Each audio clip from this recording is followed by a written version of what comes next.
कहानिस्तान के श्रोताओं को सौम्या सुमन का प्रणाम। दोस्तों, आज मैं आपके लिए फिर से जादुई श्रृंखला की एक नई कहानी लेकर आई हूँ जिसका नाम है जादुई मटका। आइए बिना किसी देरी के कहानी सुनते हैं। एक गांव में एक किसान रहा करता था। उसका एक छोटा सा खेत था। खेत में होने वाली पैदावार से उसके परिवार की गुजर बसर होती थी, इसलिए वो दिन भर कड़ी मेहनत करता ताकि उसके खेत में अच्छी पैदावार हो सके। बुआई का समय आ चुका था। किसान अपने खेत में बुआई के काम में लगा हुआ था। एक दिन खेत में गड्ढा खोदते हुए उसे जमीन में गड़ा हुआ एक मटका मिला। वह मटका आकार में बहुत बड़ा था, इतना बड़ा कि उसमें पूरा एक इंसान समा जाए। किसान मटके को देखकर सोचने लगा, अरे इतना बड़ा मटका, इसमें तो एक साथ कई 100 लोगों का खाना बन जाएगा। इसे घर ले चलता हूं। जब किसी अवसर पर घर में मेहमान आएंगे तो ये मटका काम आ जाएगा। उसने मटके को जमीन से निकाला और खेत के किनारे लगे हुए पेड़ के नीचे रख दिया। उसके बाद वो फिर से काम में जुट गया। दोपहर में जब खाना खाने का समय हुआ तो उसने अपनी कुदाली उस मटके में डाल दी और खाना खाने पेड़ के नीचे बैठ गया। खाना खाकर जैसे ही वो उठा, उसकी नजर मटके में रखी अपनी कुदाली पर पड़ी। उसे देखकर वो आश्चर्यचकित रह गया।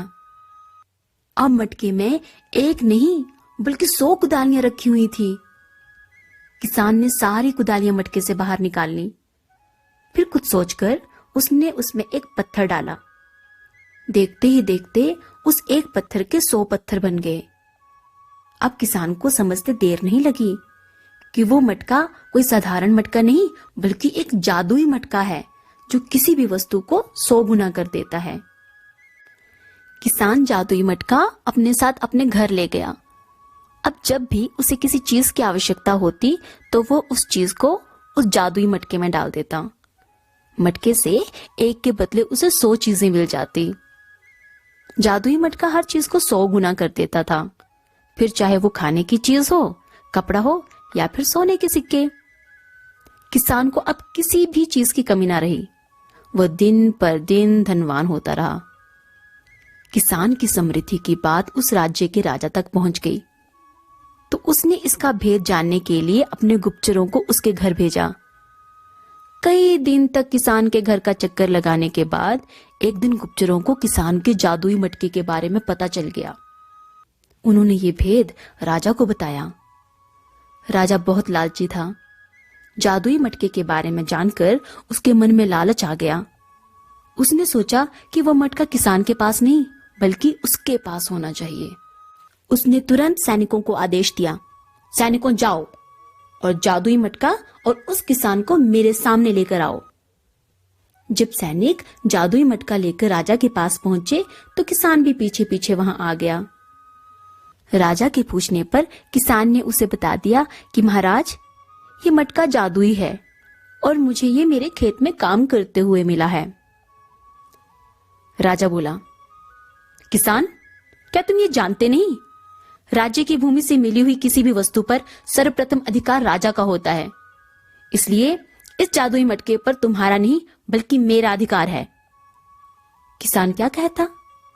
वो चुपचाप सिर झुकाए खड़ा रहा। राजा जादुई मटके को पास से देखने के लिए अपने सिंहासन से उठा और मटके के पास जाकर देखने लगा।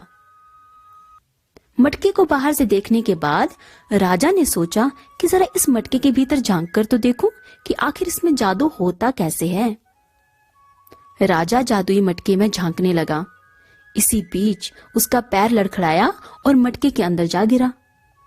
फिर क्या था, जादुई मटके ने अपना काम कर दिया। एक के बदले अब 100 राजा मटके से बाहर निकले। सभी राजा सिंहासन पर बैठने के लिए आपस में झगड़ने लगे। धीरे धीरे ये झगड़ा इतना बढ़ गया कि सभी ने अपनी तलवारें निकाल ली, एक दूसरे पर टूट पड़े। ऐसी मार काट मची कि कोई राजा जीवित ना बचा, सबके सब मारे गए। जादुई मटका अभी भी वहीं पर पड़ा था। ये देखकर किसान ने सोचा कि इस मटके के कारण वो फिर से किसी समस्या में न पड़ जाए। इसलिए उसने उस जादुई मटके को उठाया और जमीन पर पटक दिया। जादुई मटका जमीन पर पड़ने के बाद टुकड़े टुकड़े हो गया। इसके बाद किसान अपने घर चला गया और जैसे पहले वो अपना सादा जीवन जीता था, वैसे ही संतुष्टि के साथ अपना जीवन जीने लगा। दोस्तों, हमें लालच कभी नहीं करना चाहिए। लालच से सबसे पहली चीज मालूम है क्या जाती है? सुख, संतुष्टि। आप सोचो, हम पैसा कमा रहे हैं, हम धन कमा रहे हैं, हम चाहते हैं हम बहुत ज्यादा धनवान हो जाए, लेकिन जब धन एकत्रित हो जाता है तो क्या होता है? क्या संतुष्टि होती है? सबसे पहले हमारी क्या चीज जाएगी? हमारे अंदर की शांति, हमारा सुख, हमारा चैन। किसी महान पुरुष ने भी कहा है, इंसान की जरूरतें पूरा करने के लिए इस तरह पर पर्याप्त संसाधन है, किंतु समस्त ब्रह्मांड के संसाधन भी मनुष्य के लालच की पूर्ति नहीं कर सकते।